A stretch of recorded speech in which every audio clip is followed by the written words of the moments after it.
ప్రకటించాలని డిమాండ్ చేస్తూ డీకే అరుణ తన పదవికి రాజీనామా చేశారు. ఆ లేఖను సీఎం కేసీఆర్ కు పంపించారు. గద్వాలను జిల్లాగా చేయాలని డిమాండ్ చేస్తూ ఇప్పటికే ఎన్నో ఉద్యమాలు చేశామని డీకే అరుణ తెలిపారు.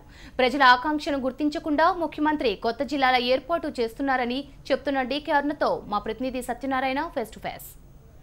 గద్వాల జిల్లా డిమాండ్ చేస్తూ గత కొద్ది రోజులుగా ఆందోళన చేస్తున్న మాజీ మంత్రి డీకే అరుణ ఈరోజు రాజీనామా హస్తాన్ని ప్రయోగించారు.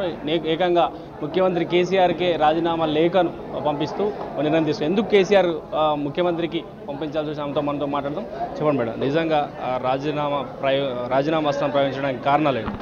అంటే రాజీనామా ద్వారానైనా ముఖ్యమంత్రి గారు ఆవేదనను అర్థం చేసుకుంటారని, ప్రజల ఆకాంక్షను అర్థం చేసుకుంటారని ముఖ్యమంత్రి గారే జిల్లాల నిర్ణయాలు చేస్తున్నటువంటి ప్రధాన స్థానంలో ముఖ్యమంత్రి గారు నిర్ణయాలు తీసుకుంటున్నారు. ఈరోజు జిల్లాల ఏర్పాటు ముఖ్యమంత్రి గారి చేతుల మీదనే జరుగుతూ ఉంది. కాబట్టి ఒక శాసనసభ్యురాలిగా ప్రజల యొక్క ఆకాంక్షను, నా వేదనను ముఖ్యమంత్రిగా అర్థం చేసుకోవాలని ముఖ్యమంత్రి గారికి లేఖ రాయడం జరిగింది.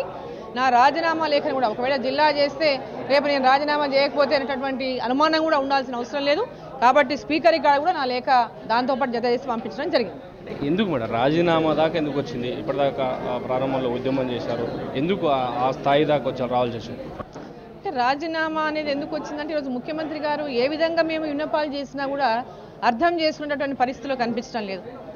అనేక రకాలుగా విన్నపాలు చేసినాం, అనేక రకాలుగా ఉద్యమాలు చేసినాం, అనేక రకాలుగా పాదయాత్రలు చేసినాం, నిరాహార దీక్షలు చేసినాం, ర్యాలీలు చేసినాము, హైదరాబాద్లో నిరాహార దీక్ష చేసినాము. ఈరోజు దాదాపు ఒక 15 రోజుల నుంచి ఆమరణ నిరాహార దీక్షలు కొనసాగుతా ఉన్నాయి. గద్వాల అంటే వృద్ధుల దగ్గర నుంచి మా మున్సిపల్ చైర్పర్సన్ వరకు ఒక మహిళ వరకు ఆమరణ నిరాహార దీక్షలు చేసినారు.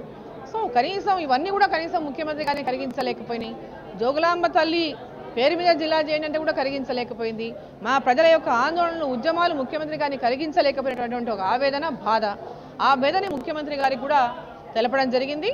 దయచేసి ప్రజల యొక్క ఆకాంక్షను గుర్తించండి, జిల్లా ఏర్పాటు నా పదవి అడ్డమైతే, నేను ఎమ్మెల్యేగా ఉండడమే అక్కడ అడ్డమైతే నా పదవి కూడా నేను రాజీనామా చేయడానికి సిద్ధం. టీఆర్ఎస్ నేతల మీ ఎమ్మెల్యే పదవి అడ్డం ఉంది కాబట్టి జిల్లా రావట్లని ప్రచారం చేస్తుంది. నిజంగా అట్లాంటి ప్రచారం జిల్లాలో జరుగుతుంది? తెలంగాణ కోసం మేము రాజీనామాలు చేసినాం, ఇప్పుడు ఆమె కూడా రాజీనామా చేస్తే మా ముఖ్యమంత్రి జిల్లా ఇస్తాడేమో అనేటటువంటి విధంగా వాళ్ళు మాట్లాడుతున్నారు. కాబట్టి ఏ విధమైనటువంటి అపోహలు ఉండొద్దు, ప్రజలకు దీని వల్లనే రాలేనటువంటి ఇది ఉండొద్దు. నా ప్రజల కోసం నా పదవి త్యాగానికి కూడా సిద్ధమని ముఖ్యమంత్రి గారికి తెలుపుతూనే ఈ లేఖ రాశాను. దీంట్లో ఏమైనా రాజకీయ వ్యూహం ఉందా? ఎలాంటి రాజకీయాలు లేవు. ఈరోజు రాజకీయం కోసమే జిల్లాలు చేస్తుందనేది నిజమైతే ఇది కూడా రాజకీయం అనుకోవాలి. డెడ్లైన్ చెప్తున్నారు? డెడ్లైన్ ఏమీ లేదు. డెడ్లైన్ ఇప్పుడు ముఖ్యమంత్రి గారు ఎప్పుడు జిల్లాల ప్రకటన చేసినా, ఎప్పుడు ఫైనల్ నోటిఫికేషన్ వేసినా, ఎప్పుడు తుది నోటిఫికేషన్ వచ్చినా దాంట్లో గద్వాల జిల్లా పేరు కూడా ఉండాలని మేము కోరుతా ఉన్నాం. ఇది మాజీ మంత్రి డీకే అరుణ చేసిన డిమాండ్. గద్వాల జిల్లా ప్రజల కోసమే వారు తాను రాజీనామా చేస్తున్నట్టు, తన పదవి అడ్డమైనప్పుడు తప్పనిసరిగా రాజీనామాకు సిద్ధం కావాల్సి వస్తుందని ముఖ్యమంత్రి ఇకనైనా గద్వాల జిల్లా ప్రజల ఆకాంక్షను గద్వాల జిల్లాను ఏర్పాటు చేయాలని కోరుతున్నారు. గవర్నర్ పర్సన్ గజానంతో సత్యనారాయణ, HM TV, హైదరాబాద్.